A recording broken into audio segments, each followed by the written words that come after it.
Le premier épître de Timothée, chapitre 6, verset 12. Combat le bon combat de la foi. Combat le bon combat de la foi. Combat le bon combat de la foi.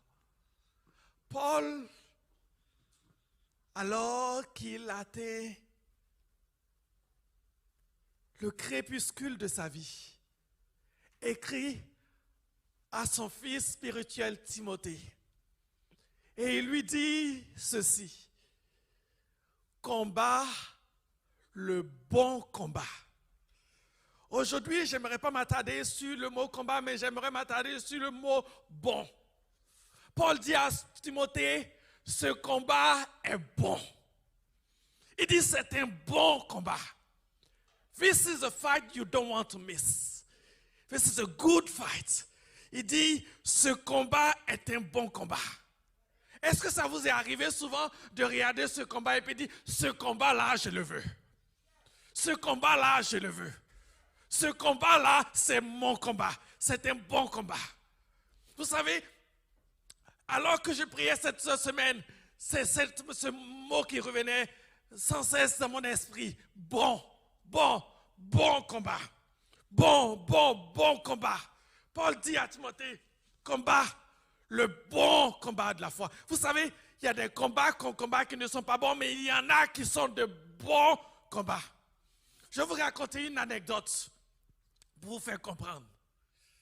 Il y a une dame que je connais, une dame de Dieu. Une autre dame est venue la voir pour lui dire, mon fils de 2 ans, ma fille de 2 ans, est indisciplinée. Elle fait ce qu'elle veut. Je ne sais pas quoi faire. Prie pour ma fille. Prie pour ma fille. La dame l'a regardé puis elle a dit, this is my fight. Tu n'as pas besoin, donne-moi ta chicane, donne-moi ton problème, donne-moi ton enfant. I'm going to cast out this evil. Je vais la discipliner, donne-moi ton combat. Parce qu'elle dit, ton enfant n'a pas besoin de prière, ton enfant a besoin de discipline. Ton enfant, la dame a dit à l'autre femme, ton enfant n'a pas besoin de prière, ton enfant a besoin de discipline, donne-moi ton enfant. Ton enfant à qui tu parles, qui ne t'écoute pas, donne-moi ton enfant. I want this fight. Et Paul dit à Timothée, combat le bon combat. Il y a des combats que tu as besoin de prendre. Des combats, vous savez, il y a des opportunités qu'on ne peut pas rater. Et Paul dit à Timothée, 3 fois il parle du bon combat. Il va le dire si vous avez vos Bibles, juste pour vous donner des exemples, dans 1 Timothée 6, verset 12, mais dans 1 Timothée 1, verset 18 également, il dit, le commandement que je t'adresse, Timothée, mon enfant, selon les prophéties faites précédemment à ton sujet, et d'après elles, que tu combattes le bon combat. Il dit, c'est un autre combat, le bon combat. Vous savez, notre vie chrétienne, on dit la vie chrétienne est un combat. Non, la vie chrétienne n'est pas un combat, c'est un bon combat. C'est un bon combat. C'est un bon combat. Vous savez, je vais vous donner un exemple où il y a un bon combat, où plusieurs personnes ont raté le combat. Prenez avec moi 1 Samuel, chapitre 17, à partir du verset 26. Vous allez voir ce que je veux dire. 1 Samuel, chapitre 17, verset 26. Je vais vous rappeler une histoire que vous connaissez bien. C'est l'histoire de David et Goliath. Pendant des jours et des jours, le peuple d'Israël se levait pour la bataille. Il y avait une victoire à prendre. Mais il y avait un géant dans le peuple des Philistins qui venait, qui insultait le peuple d'Israël. Et puis tous ils étaient assis. Et tous, ils s'inquiétaient. Et voilà qu'un ado qui apporte le lunch à ses frères arrive. Il voit le géant qui fait peur aux gens et il dit, David dit aux hommes qui se trouvaient près de lui, que fera-t-on à celui qui tuera ce Philistin et qui ôtera l'opprobre de dessus d'Israël? Regardez la dynamique de David. Il y a un combat. Personne ne veut ce combat. Pourquoi? Parce que eux autres, ils regardent Goliath et puis se voient morts. Quand David arrive, il regarde Goliath et puis dit, qui est-ce qui va le tuer? Lui, il voit quelqu'un à abattre. Il dit, c'est un géant, mais c'est un géant qu'on peut abattre. Il dit, que donnera-t-on à celui qui tuera ce Philistin? Lui, il ne se voit pas en défensive, il se voit en attaque. Il dit, il y a quelque chose à apprendre. Que fera-t-on à celui qui tuera ce Philistin? Ton problème, ce que tu appelles problème, quelqu'un d'autre le regarde et dit, ouh, c'est une opportunité de glorifier Dieu dans ma vie. C'est une opportunité de glorifier Dieu dans ma vie. Tous les Juifs ont vu un problème. David, il a regardé et il dit, je pense qu'il y a une opportunité ici. Il y a un bon combat. Il dit, que fera-t-on et que donnera-t-on à celui qui tuera ce Philistin? Il y avait une récompense derrière. David dit, oh, I want it. I want it. I want it. Et c'est ce que j'aimerais pousser dans vos cœurs. Aujourd'hui, vouloir. Jésus dit à ses disciples, il dit, depuis le temps de Jean-Baptiste, le royaume des cieux est forcé. Et ce sont les violents qui s'en emparent. Pourquoi? Parce que le royaume des cieux, il y a des bénédictions, il y a des promesses dans ce royaume. Et si tu restes amusé, à dire, tu ne veux pas te battre, que tu restes à chialer, tu vas rater cela. Parce que c'est de bons combats. Tu as perdu ton emploi, ne pleure pas. C'est un bon combat. Dieu veut te montrer sa provision sur ta vie. Ton mari t'a quitté, c'est un bon combat. Dieu veut te montrer son amour, son affection pour toi. Tu as une maladie, c'est un bon combat. Parce que Dieu veut te montrer qu'il est celui qui guérit. C'est un bon combat. Est-ce que tu peux voir ton problème comme un bon combat? Pas comme une calamité, mais comme une opportunité, un bon combat. C'est un bon combat. Il dit combat, le bon combat de la foi. Combat le bon combat de la foi. Combat le bon combat de la foi. Parce qu'il y a des opportunités. Et il dit, dans ce combat, il faut que tu comprennes une chose. Et souvent je dis aux chrétiens, il y a des chrétiens qui disent, pasteur, le diable s'attaque à ma famille. Je dis non. Le diable ne s'attaque pas à ta famille. Le diable s'attaque à mes finances. Le diable ne s'attaque pas à tes finances. Il y a plein de milliardaires dans le monde.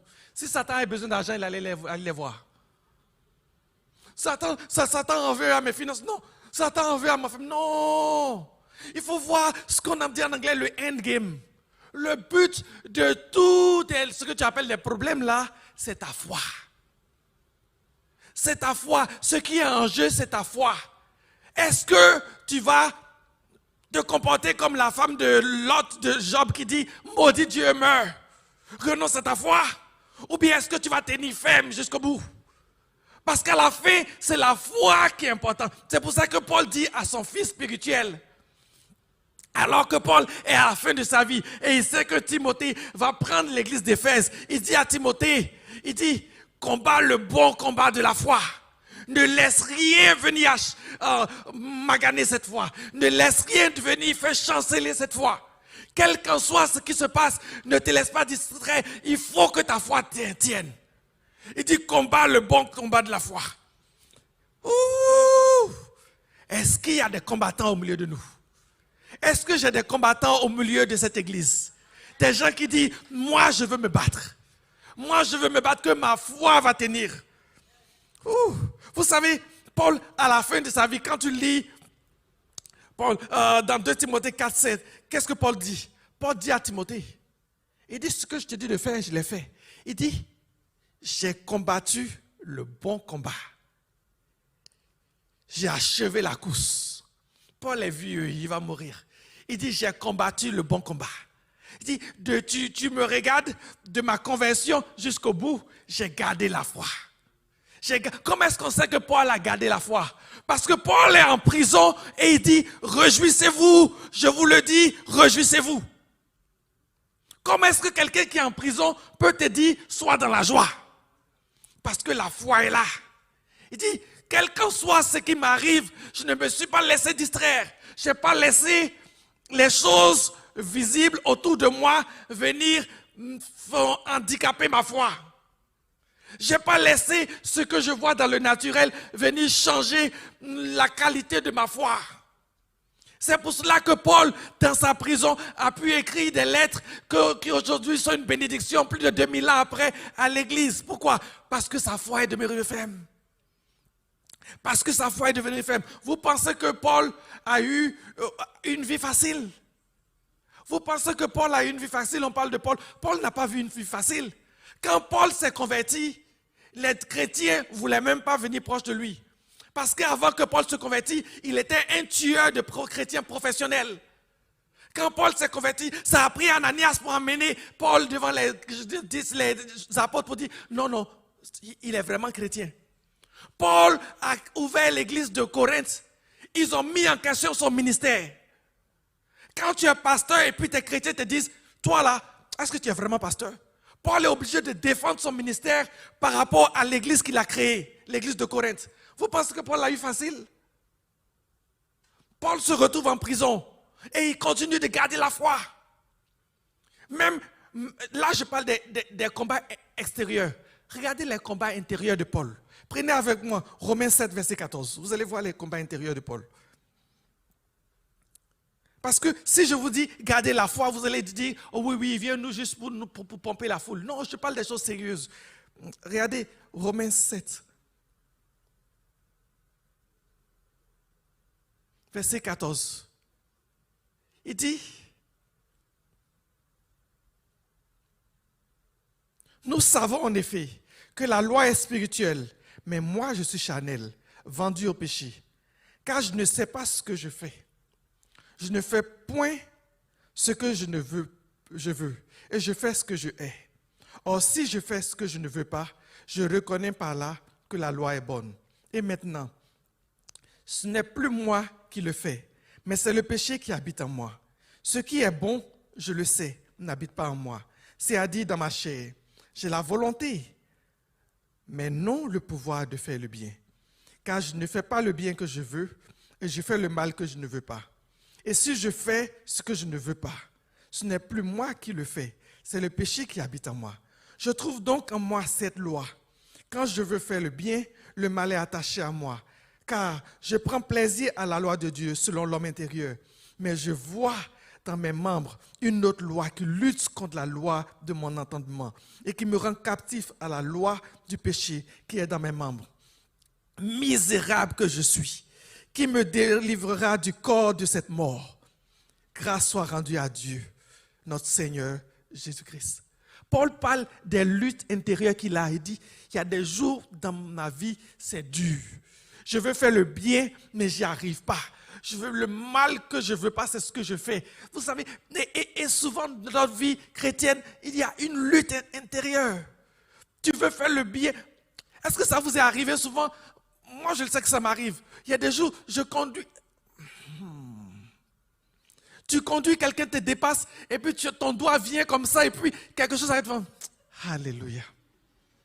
Alléluia. Ça monte comme ça, et puis ça s'arrête. Alléluia. Tu sais qu'il y a une lutte à l'intérieur. Ça vous est arrivé que quelqu'un te fasse, tu as envie de faire quelque chose. Tu le regardes, tu dis, tu as la chance, Jésus m'a sauvé. Tu es chanceux, toi, là. Remercie Jésus, Jésus m'a sauvé. Si Jésus ne m'avait pas sauvé, ça vous arrive. Oui, il y a des luttes à l'intérieur. Mais ces luttes intérieures ne veut pas dire que tu n'es pas chrétien. Ces luttes intérieures ne veut pas dire que tu n'as pas la foi. Paul dit, j'ai eu des luttes intérieures. J'ai eu des luttes extérieures. Mais pendant tout mon trajet, j'ai gardé la foi. J'ai continué de croire. J'ai continué de croire parce qu'à la fin de toutes choses, quels qu'en soient mes péchés, quels qu'en soient mes manquements, quelles qu'en soient mes faiblesses, je vais aller au ciel. Et pour aller au ciel, la Bible dit que la foi, ce à quoi Dieu prend plaisir, c'est la foi. Le juste vivra par la foi. Et c'est ma foi qui va me garder, qui va m'amener au ciel. Je le sais. Toutes les œuvres que je fais, Ce ne sont pas elles qui me mènent au ciel. Elles vont être des récompenses au ciel. Vous savez, quand tu sers Dieu, ce n'est pas les œuvres que tu fais qui t'amènent au ciel. Les œuvres, elles vont être couronnées de récompenses. Mais avant d'avoir la récompense, il faut d'abord rentrer dans la maison. Pour rentrer dans la maison, ça me prend ma foi. Ça me prend ma foi. Et toutes les attaques, toutes les pressions que je vis ont une seule chose, m'emmener à perdre la foi. Comment est-ce que je sais que j'ai perdu la foi? Quand je me mets à chialer. Quand j'ai perdu la foi, c'est quand je me mets à murmurer. À partir du moment où tu commences à murmurer, tu as perdu la foi, tu as perdu ton statut de vainqueur. Pourquoi? Parce que Dieu nous a mis en position de leader, en position de régner, en position de dominer. Mais un boss ne chiale pas. Quelle compagnie tu vas vouloir aller travailler et puis tu donnes ton CV et puis le boss te dit « Ah mais là je ne sais pas si je vais avoir des clients ce mois, je ne sais pas si je vais avoir assez d'argent pour payer le monde. » Est-ce que tu vas rester là? C'est ça. Un vrai boss, un vrai leader ne chiale pas. Imagine, tu arrives dans une église et puis le pasteur est là. Oh, c'est tellement dur, mes chrétiens me créent tellement de problèmes. Je ne sais pas comment faire. Mon frère, je ne sais pas comment faire. C'est tellement dur le ministère. Est-ce que tu vas rester dans l'église? Non. Un vrai leader ne chiale pas. Un vrai leader sait où il va. Même si personne ne voit où tu vas, toi tu sais où tu vas au ciel. C'est tout. Que tu ailles au ciel manchot, que tu ailles au ciel avec ta maladie, que tu ailles au ciel divorcé ou pas divorcé, tu vas au ciel. Tout le reste là, ça compte pas. Tout ce qui va se passer en chemin, ça compte pas. Ce qui compte, c'est que j'arrive au ciel. C'est pour cela que Paul dit à Timothée, combat le bon combat. Il dit c'est un bon combat. C'est un bon combat. Pourquoi? C'est un bon combat. Parce que ce combat fait partie de mon ADN. Ce combat fait partie de ma destinée. Regardez ce qu'il dit à Timothée. Dans 1 Timothée 1, verset 18. Il dit, Timothée, selon les prophéties faites précédemment à ton sujet, c'est que tu combattes le bon combat de la foi. Il dit à Timothée, il dit, oh, j'aime ça. 1 Timothée 1, 18. Le commandement que je t'adresse, Timothée, mon fils, selon les prophéties faites précédemment à ton sujet, Dieu a prophétisé sur ta vie que tu seras un vainqueur. Dieu a prophétisé sur ta vie que tu es son bien-aimé. Dieu a prophétisé sur ta vie que tu es plus que vainqueur. Tout ce qu'il attend, c'est que tu t'attaches à cette promesse que tu crois. Jusqu'au bout. C'est tout le drame du peuple d'Israël. Depuis Abraham, Dieu leur a prophétisé un pays, une nation. Tout ce que Dieu attendait d'eux, c'est qu'ils s'attachent à cette promesse. Qu'est-ce qu'ils croient? Attache-toi à ce que Dieu a promis pour toi. Ce que tu dois devenir, c'est un chrétien victorieux. Ça fait partie des prophéties qui sont sur ta vie. C'est écrit dans le ciel. Jannick, chrétienne victorieuse. Féguès, chrétien victorieux. Marc, chrétien victorieux. Johnny, chrétien victorieux. C'est écrit dans le ciel. C'est ta destinée. Et tout ce qu'il attend, c'est que tu t'attaches à ce combat. Est-ce que tu entends le ciel qui regarde et qui dit « Chrétienne victorieuse, chrétienne victorieuse, chrétienne victorieuse, ne lâche pas, combat le bon combat. » Le ciel m'appelle. Le ciel, quand je pense à cette parole, je dis « Le ciel m'appelle. » Je lis les écrits de Paul et je dis « Le ciel m'appelle. Je vais aller au ciel malgré tout. » Je vais aller au ciel malgré tout. Parce que je ne veux pas rater les occasions qui me sont données. Je ne veux plus voir les problèmes qui m'entourent comme des calamités, comme des situations dramatiques. Mais je veux les voir comme des opportunités. Parce que, comme je dis, Dieu nous a donné des grâces pendant qu'on est sur terre. Je vous ai lu la dernière fois, Jésus qui dit, je suis la lumière du monde pendant que je suis avec vous. Il dit, pendant que dans Jean 9, verset 5, je vous l'ai montré la dernière fois. Je dis, pendant qu'il fait jour, je suis la lumière du monde. Pendant que je suis avec vous, je suis la lumière du monde. Mais une fois qu'il s'en va, nous dit, nous sommes la lumière du monde. Et il dit, une ville située sur une montagne ne peut être cachée. Ce que tu es ne peut pas être caché. Tu es un combattant, ça ne peut pas être caché. Je dis souvent aux jeunes chrétiens, le jour où tu t'es converti, ton péché a été pardonné. Le ciel t'a été destiné. Mais il faut que tu comprennes que le jour où tu as été converti, tu es rentré dans une guerre qui a commencé avant toi. Cette guerre a commencé depuis le jardin d'Éden. Quand Satan a trompé Adam et Ève et qu'ils sont tombés, Dieu a, j'aime comme le pasteur dit, Dieu n'a pas maudit la femme, il a puni la femme. Mais en punissant la femme, il a en même temps béni la femme parce qu'il a prophétisé sur la femme. Il a dit, ta postérité écrasera la tête du serpent. Donc, cette postérité, Jésus a écrasé la tête du serpent. Toi, tu es la postérité de Jésus. Il faut que tu comprennes que tu es rentré dans une bataille. Une bataille dans laquelle tu es plus que vainqueur. Comment est-ce que tu peux refuser un fight dans lequel on te dit tu vas gagner à la fin?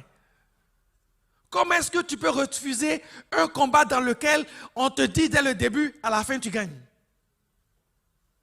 Tu ne peux pas te plaindre. Tu peux te plaindre si tu ne connais pas l'échéance du combat. Tu peux te plaindre si tu dis, je n'ai pas les moyens du combat. Mais Dieu t'a donné son esprit. Dieu t'a donné son autorité. Et il te dit, à la fin du combat, tu as gagné. Comment tu peux te plaindre? Mon frère, ma soeur, combat le bon combat. Combat le bon combat. Vous savez pourquoi il est bon de combattre? Comme je dis, Jésus dit, une ville située sur une montagne ne peut être cachée. Dieu fait exprès de ce que notre vie soit mise en display, je ne sais pas comment on dit, en exergue devant tous. Que tous voient notre vie. Parce que beaucoup de gens nous regardent. Beaucoup de gens nous regardent. Dans notre vie de toujours que nous vivons, les gens nous regardent. Comment je sais que les gens nous regardent? Les gens, dans Hébreux 12, verset 1, il est dit, enveloppés d'une si grande nuée de témoins, courons vers le but qui nous aide. Il y a une nuée de témoins qui te regardent, qui regardent comment tu te bats. Souvent, mes enfants s'amusent, ils plaisantent parce que j'ai enseigné aux enfants, la Bible dit que chaque personne a un ange. Souvent, quand quelqu'un fait une bêtise, je dis, toi là, ton ange doit avoir honte. Je suis sûr, ton ange regarde et puis, c'est ça que j'ai eu comme chrétien, qu'est-ce que tu veux? Parce que, non, tu as un ange. Est-ce que tu te rends compte que tu vas au ciel, nous allons diriger les anges. Nous allons dominer les anges. Notre position est au-dessus des anges. Dieu nous a mis dans une position où nous allons régner avec lui. Il n'a pas dit les anges vont régner avec lui. Il dit toi et moi, nous allons régner avec lui. Ça, c'est un beau combat. Je regarde l'actualité, les gens appellent le monde en Europe pour aller se battre pour l'Ukraine. Je vous dis seulement, ne va jamais te battre pour des trésors passagers. Tu ne te bats pas pour des trésors passagers. Tu vas te battre pour un leader, tu vas te battre pour un bout de terre, tu vas mourir, tu vas laisser ça ici, et une autre personne va prendre ta maison. Tu te bats pour des choses d'ici qui vont passer? Non. Bats-toi pour des choses qui ne passeront pas. Bats-toi pour des choses éternelles. Regardez dans Luc 16, verset 27. Jésus parle de la parabole de Lazare et de l'homme riche. Le riche qui est mort, qui se retrouve en enfer et qui a soif, dit à Abraham, il dit, est-ce que tu peux envoyer un ange pour dire Amen? Il dit, j'ai 5 frères sur terre. Envoie un ange pour leur dire que ici, là, ça va mal. Il faut qu'ils s'attachent à toi. Pourquoi? Parce que les gens qui sont morts, ils te regardent. Ils regardent et puis ils te disent, mon ami, ma soeur, ne lâche pas, ça vaut la peine. Ça vaut la peine, ça vaut la peine, ça vaut la peine. Ce que tu regardes comme une souffrance, je l'appelle un bon combat. Un bon combat, ça vaut la peine. Il y a une nuée, on est environné du grand nuée que nous regarde, ça vaut la peine. Prenez avec moi Hébreux 11, verset 32. J'aimerais vous montrer quelque chose. Parce que quand on parle du combat de la foi, quand on parle de la foi, souvent on lit la foi juste au miracle. Mais prenez avec moi Hébreux 11 à partir du verset 32. Il dit, « Et que dirais-je donc ? Car le temps me manquerait pour parler de Gédéon, de Barak, de Samson, de Jephthé, de David, de Samuel et des prophètes, qui par la foi, vaincurent des royaumes, exerçaient la justice, obtinrent des promesses, fermaient la gueule des lions, teignirent la puissance du feu, échappèrent aux tranchants de l'épée, guérirent de leur maladie, furent vaillants à la guerre, mirent en fuite des armées étrangères. Des femmes recouvrèrent leur mort par la résurrection. » Je m'arrête là. Regardez, il parle du combat de la foi. Il parle de la foi. Hébreux 11 parle de la foi, vous le savez. Il parle de tous les témoins avant nous. Il dit ces témoins-là, ils ont fait de grandes œuvres. Ils ont fait des miracles, ils ont fait des prodiges par la foi. On regarde ça et on dit Amen. C'est le combat de la foi. Mais le combat de la foi, c'est deux choses. Il y a les miracles, les prodiges que Dieu fait dans ma vie. C'est toujours le combat de la foi. Vous me suivez? Il y a un autre qui est la résistance, la résilience. Il dit, d'autres furent livrés au tourment, n'acceptaient point de délivrance, afin d'obtenir une meilleure résurrection. On continue. D'autres subirent les moqueries, le fouet, les chaînes et la prison. Ils furent lapidés, sciés, torturés. Ils moururent tués par l'épée. Ils allaient ça et là, vêtus de peau de brebis et de peau de chèvre, dénués de tout, persécutés, maltraités. Et eux, dont le monde n'était pas digne, errant dans les déserts et les montagnes, dans les cavernes et les antres de la terre. Tout cela, à la foi duquel il a été rendu témoignage. Est-ce que vous suivez? Tu penses que tu souffres, tu pries pour ta maladie, tu n'es pas guéri, et tu te regardes comme cheap. Pourquoi tu te regardes comme cheap? Il y a des gens qui ont prié pour leur... Vous pensez que les gens qui ont été maltraités, qui ont été mis à mort, ils voulaient pas ils n'ont pas prié pour la délivrance? Vous pensez, il y a des gens qui ont souffert, on leur a arraché leur maison, ils se sont retrouvés homeless. Toute leur vie, ils allaient dans le désert, ça et là. La Bible dit, il a été rendu témoignage de leur foi. Alors, mon frère et ma soeur, tu souffres, tu souffres, tu souffres. On te regarde et souvent, même les chrétiens se moquent de toi. Souvent, tu souffres, on prie pour toi, on prie pour toi, on prie pour toi, il n'y a pas de délivrance, on dit, peut-être qu'il a péché. Pourquoi? Parce que souvent les chrétiens, quand ils prient pour toi et qu'ils n'est pas guéri, c'est pas eux, le problème, c'est pas eux qui manquent de foi, c'est toi qui as un problème.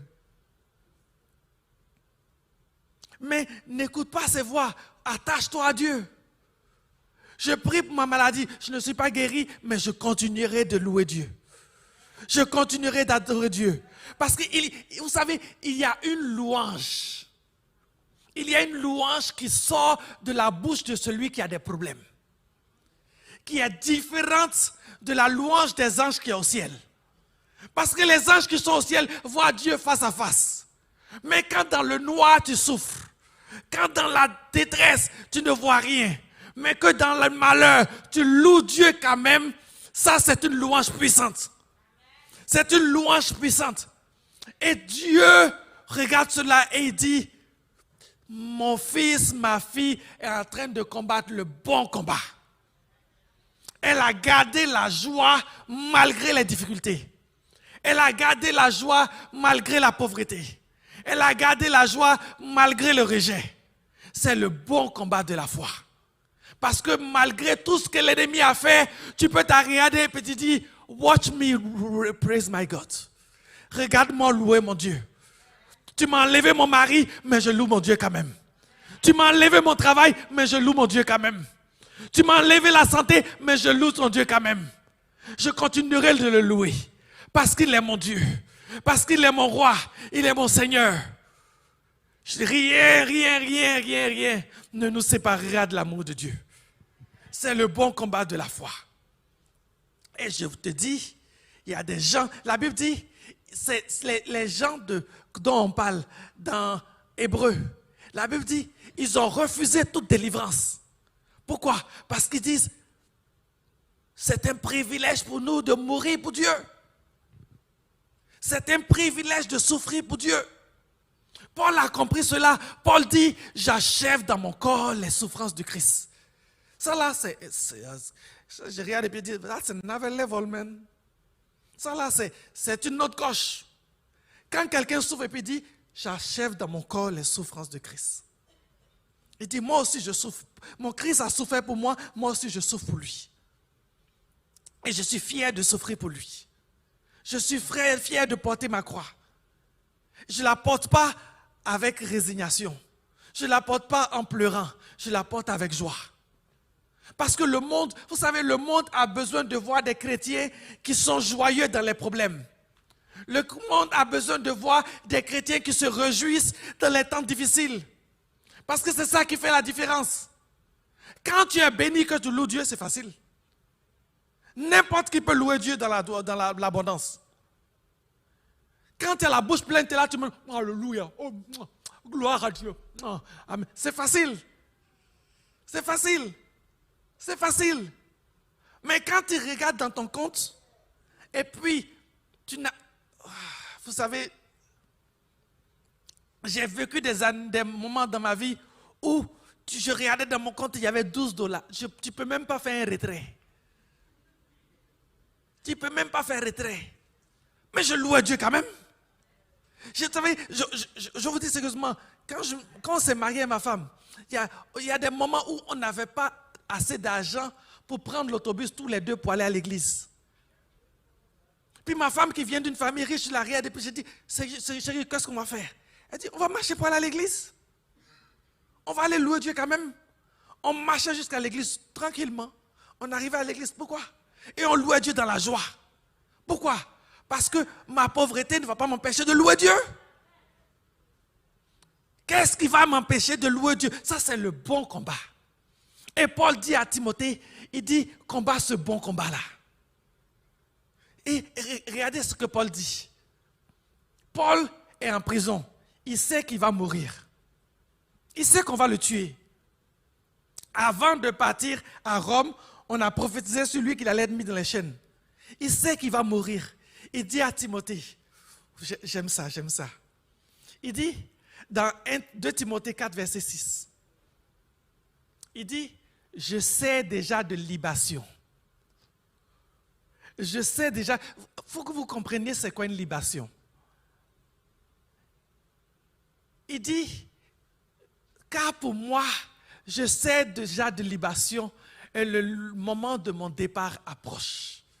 Une libation, c'est quand on prend soit de l'huile précieuse ou un parfum ou une boisson chère et qu'on répand sur l'autel, le sacrifice. Paul dit, eux ils pensent qu'ils me tuent, qu'ils ont gagné. Mais moi, je suis content parce que c'est un sacrifice pour Dieu de bonne odeur qui monte vers Dieu. Il dit, tu penses que tu me tues, César? C'est un sacrifice de bonne odeur qui monte vers Dieu. Si vous voulez voir, quand vous vous souvenez de Bethel, quand,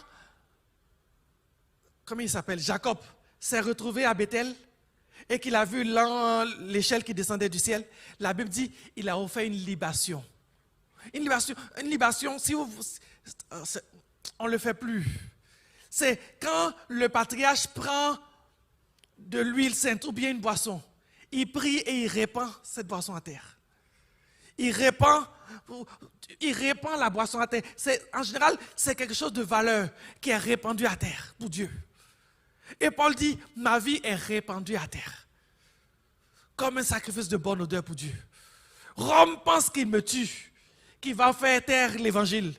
Mais ils ne savent pas que mon sacrifice qui est répandu à terre va porter du fruit pour les générations à venir.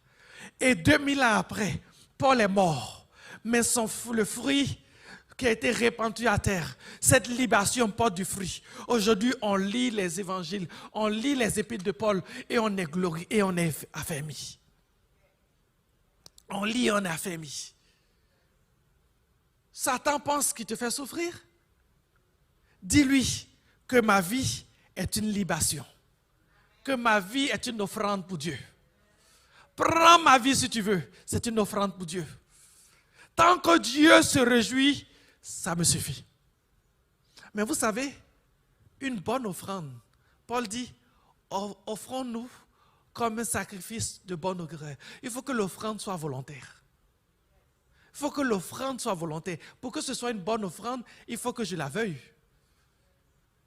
Il ne faut pas que une offrande, ce n'est pas qu'on te tire de force pour t'emmener à l'autel. Il y a des chrétiens, on est en train de les tirer de force pour l'amener à l'autel. Seigneur, je ne veux pas ce problème. Je ne veux pas ce problème. Délivre-moi de ce problème. Dieu dit non, je te laisse ton problème pour que ce soit une offrande. Non, Seigneur. Ils viennent à l'autel, le cœur serré. Ils ne veulent pas. Ils ne veulent pas. Ou bien ils viennent à l'autel, mais ils sont tristes.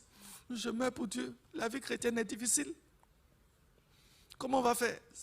La vie chrétienne, c'est comme ça. Hein? On souffre. Non. Dans la joie, je m'offre à Dieu. Je m'offre à Dieu. Je m'offre à Dieu dans la joie. Pourquoi? Parce que je sais qu'à la fin de toute chose, je veux garder. Je veux être vainqueur. À la fin de toute chose, je vais être vainqueur. Je vais être vainqueur. Si vous lisez Apocalypse 2, Apocalypse 2, verset 7, Apocalypse 2, verset 10, Apocalypse 2, verset 17, Apocalypse 2, verset 26. À chaque fois que Jésus parle à l'église, il dit, à celui qui vaincra, je donnerai. À celui qui vaincra, je donnerai. À celui qui vaincra, je donnerai ceci. À celui qui vaincra, il y a une récompense. À celui qui vaincra, je donnerai. Est-ce que tu seras parmi les vainqueurs? Est-ce que Jésus pourra dire, à la fin des temps, lorsque tu seras devant Dieu, Gertrude, tu as vaincu, voilà ta récompense. Tu as gardé la foi. Tu as gardé la foi. Tu as gardé la foi. Comme je dis, à la fin, quand je me retrouve devant Dieu, ce qui est important, c'est ma foi. Est-ce que j'ai gardé la foi? Est-ce que j'ai gardé la foi? Si j'ai gardé la foi, alors j'ai triomphé. J'ai triomphé. Toutes les épreuves que je vis, toutes les circonstances que je vis ont juste une seule but. Comme on dit en anglais, the endgame. Ont un seul but, c'est de me faire perdre la foi. C'est de me faire perdre la foi. Mon frère, ma soeur, est-ce que tu vas garder la foi? Parce que tu peux garder la foi entre deux. Les disciples ont dit à Jésus, Seigneur, augmente notre foi. Augmente notre foi. Augmente notre foi. Et si aujourd'hui, je vais demander au groupe de louanges de venir, j'ai le goût de louer Dieu. Si tu sens que ta foi vacille par rapport à ce que tu vis, j'aimerais qu'on ferme les yeux, j'aimerais prier pour toi. J'aimerais prier pour toi aujourd'hui. Seigneur, j'ai utilisé mes faibles mots pour faire connaître à ton peuple ton désir pour eux. C'est qu'ils gardent la foi. C'est qu'ils gardent la foi jusqu'au bout. Je veux prier, Seigneur, pour ceux qui sont dans la détresse, ceux qui vivent des moments difficiles. Je prie dans le nom de Jésus-Christ que tu renouvelles leurs ailes, que tu renouvelles leur foi, que tu leur donnes une onction nouvelle, que tu leur donnes une nourriture nouvelle, que tu descendes sur eux maintenant, que tu leur donnes, Seigneur, le pain d'aujourd'hui, qui les renouvelle, que tu raffermis les genoux chancelants. Oh Jésus, pour ceux qui gardent leur foi, pour ceux qui continuent de prier, qui te regardent toujours avec joie, que leur foi jamais ne chancelle. Seigneur, nous voulons tous nous retrouver devant toi, comme Paul, à le crépuscule de l'Empire et dire, j'ai combattu le bon combat. Seigneur, je prie que chacun de tes enfants, à la fin de sa vie, puisse dire, j'ai combattu le bon combat. J'ai combattu le bon combat. J'ai combattu le bon combat. J'ai gardé la foi. Sois béni, Seigneur. Sois loué au nom de Jésus-Christ. Alléluia. Louons le Seigneur.